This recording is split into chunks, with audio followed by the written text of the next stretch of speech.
नमस्कार बच्चों, आज इस वीडियो में हम कक्षा 10 गणित प्रश्नोत्तर संख्या 9 को समझेंगे, जिसका टाइटल है आपका पर्यावरण प्रदूषण की समस्या और समाधान। इस प्रकार का एक निबंध आपका आना तय है 2025 में। ठीक है, तो आज हम आपको ये 7 नंबर, अगर ये आप पूरा सेम टू सेम करेंगे तो आपको 7 नंबर पूरे मिलेंगे। कैसे मिलेंगे आइए वो हम आपको बता देते हैं। ठीक है, रूपरेखा हमेशा डालिएगा। नंबर 1 डालिएगा प्रस्तावना। नंबर 2 में हम आपको समझाएंगे प्रदूषण के प्रकार। नंबर 3 पर्यावरण प्रदूषण के कारण। नंबर 4 प्रदूषण को रोकने के उपाय। फिर नंबर 5 हमेशा की तरह उपसंहार। अगर ये आप पांचों हेडिंगें बहुत अच्छी तरीके जैसे मैं आपको बताऊंगा, अगर आप ऐसा लिख के आ रहे हैं तो एग्जामिनर आपको 7 में से 7 नंबर देगा, काट बिल्कुल ही नहीं पाएगा। ठीक है, तो चलिए समझते हैं। पहली हेडिंग है प्रस्तावना। पहली हेडिंग है प्रस्तावना। इसमें आप लिखेंगे पर्यावरण प्रदूषण विश्व की सबसे बड़ी समस्या है जो कम होने के बजाय प्रतिदिन बढ़ती जा रही है। प्रदूषण की वजह से पृथ्वी पर मौजूद सभी जीव जंतु को विभिन्न प्रकार की घातक बीमारियों का सामना करना पड़ रहा है।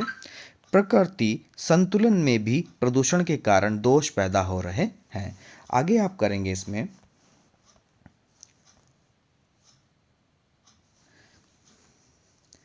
मानव जीवन को प्रदूषण के कारण विभिन्न प्रकार की बीमारियां हो रही हैं। एक हेडिंग आपकी प्रस्तावना कंप्लीट हो गई। फिर आप दूसरी हेडिंग डालेंगे प्रदूषण के प्रकार। कितने टाइप के ये प्रदूषण होते हैं, तो आपको पता है कि 4 तरीके के होते हैं। तो आप लिखेंगे प्रदूषण मुख्य 4 प्रकार के होते हैं। नंबर 1 वायु प्रदूषण, नंबर 2 जल प्रदूषण, नंबर 3 मृदा प्रदूषण और नंबर 4 ध्वनि प्रदूषण। सबसे पहले आप इन चारों प्रदूषणों को सही से बहुत अपनी भाषा में बहुत अच्छी तरीके से बताएंगे, जैसे कि मैं आपको बता रहा हूँ। अगर आप ऐसा लिख के भी आओगे तो भी आपको पूरे नंबर मिलेंगे। ठीक है, तो आप पहले हेडिंग डालोगे वायु प्रदूषण। यह सबसे खतरनाक प्रदूषण है।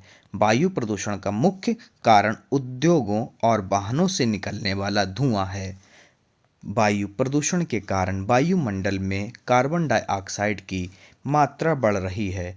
इससे पृथ्वी के ऊपर वाला ओजोन गैस का सुरक्षा चक्र बुरी तरह से प्रभावित हो रहा है। फिर आप आगे लिखेंगे इसमें, ये आपने वायु प्रदूषण समझा दिया, फिर आप जाएंगे जल प्रदूषण की तरफ। ठीक है, जल प्रदूषण हेडिंग डालेंगे और फिर उसमें लिखेंगे उद्योगों और घरों से निकला हुआ कचरा कई बार नदियों और अन्य जल स्रोतों में मिल जाता है, जिससे यह उन्हें प्रदूषित कर देता है। जल प्रदूषण के कारण अनेक बीमारियां पैदा हो रही हैं। इतना बता देंगे, जल प्रदूषण आपने समझा दिया। फिर आप जाएंगे मृदा प्रदूषण। ठीक है तो मिट्टी में होने वाले प्रदूषण को मृदा प्रदूषण कहते हैं। यह मुख्यतः खेती में अत्यधिक कीटनाशक का उपयोग करने से या ऐसे पदार्थ जिसे मृदा में नहीं होना चाहिए उसके मिलने पर होता है। शहरीकरण और औद्योगिकरण बढ़ने से भी मृदा प्रदूषण बढ़ रहा है। फिर आप समझाएंगे बच्चों ध्वनि प्रदूषण को। ठीक है, ध्वनि प्रदूषण किसी भी प्रकार के अनुपयोगी ध्वनि को कहते हैं जिसका इस्तेमाल ज़्यादा हो। ठीक है, इस प्रदूषण से मानव और जीव जंतु परेशानी होती है, या फिर मानव या जीव जंतुओं को परेशानी होती है। कारखानों का शोर, यातायात का शोर, मोटर गाड़ियों की आवाज़, लाउड स्पीकरों की कर्ण भेदक ध्वनि आदि यहाँ से प्रदूषण होता है। फिर आप इसमें बताएंगे बच्चों प्रदूषण को रोकने का उपाय भी बताएंगे। ठीक है, तो आप इसमें लिखेंगे प्रदूषण कम करने के लिए हमें लोगों को जागरूकता पैदा करनी होगी। वाहनों के विनाश को रोकना वनों के विनाश को रोकना होगा। अधिक से अधिक पेड़ लगाने होंगे।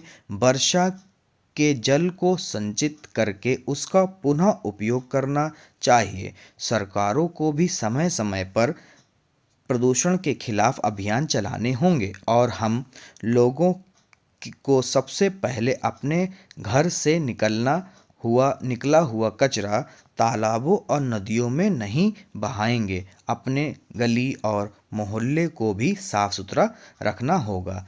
मतलब कि समाज में कोई बदलाव लाने से पहले खुद को बदलना जरूरी होता है, तभी हमारा समाज उसको स्वीकार करता है।